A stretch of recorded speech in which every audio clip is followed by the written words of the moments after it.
Crofton Cemetery is one of the oldest graveyards in Hampshire, and maybe England. People have been buried here for centuries, and their last remains lie here.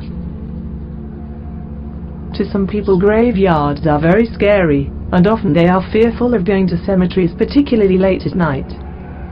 In this short introduction to midnight walks in Crofton Cemetery, we mention just a few of the frightening stories that have been told about Crofton's ghosts. Not to frighten you, but to inform you of the dangers. The first recorded sighting of the dead haunting the graveyard at Crofton was recorded in 1647 during the Civil War in England. The case of a tragic death of Mary Eleanor, who lived at Titchfield Road, Stubbington, with her newly married husband. This account was recorded in Samuel Pepys's diary, and he writes that she suffered from fainting fits from time to time. On her last occasion, her husband was away, having been called up into Cromwell's army, and she experienced for the last time one of her fits at home. In her fits, and after the seizure, she lay as dead, and breathing could not be sensed. She would lie as though she were dead. Her husband knew just how to handle the situation, but tragically he was away from home. On this last occasion, Mary experienced a fit, and she lay as dead on her kitchen floor. She was discovered by neighbors who had never seen her fit before, and it was presumed she was dead. She was pronounced dead by the local doctor, and the funeral arranged by the local priest. It was to take place before her body decomposed. She was buried at Crofton Cemetery on the 6th of October 1647. When her husband returned home, the sad news was broken to him, and he was heartbroken. He knew she was not dead, and he was full of grief and pain of heart. If only he had been home at the time.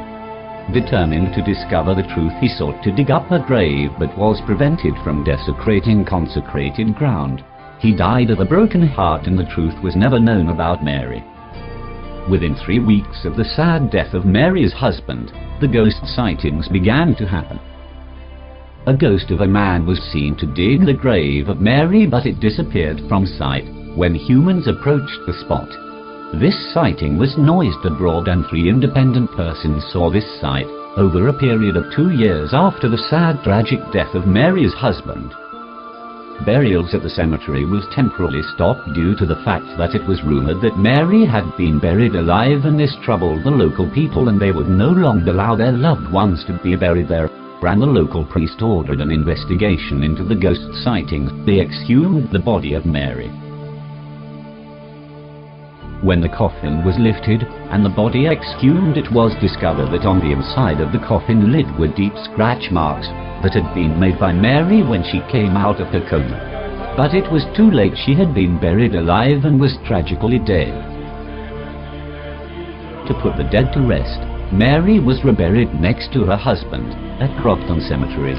Their tombstone can be seen and is marked near the chapel in the graveyard, and it is the tomb mentioned by Samuel Pepys in his diary. Stories have been told of the dead coming to life at night, and their risings have been provoked by midnight walkers. You see, the dead are aware of the living, and at night they can feel their presence. When this happens, they want to return to their bodies and rise from their graves. Some want to show their anger, some their resentment about being dead, and some want to warn others not to come to the place of the dead, but turn from their wrong way of life and call upon the Lord for salvation. Reports have been made about people who do not believe in ghosts or the dead rising like this, and after their visit to the cemetery they have been haunted for the rest of their lives simply because they did not believe or take heed to the warnings about visiting Crofton Cemetery. In fact, Knoll Hospital, the lunatic asylum, was built not too far away, at Funtley. Some refer to it as Bedlam.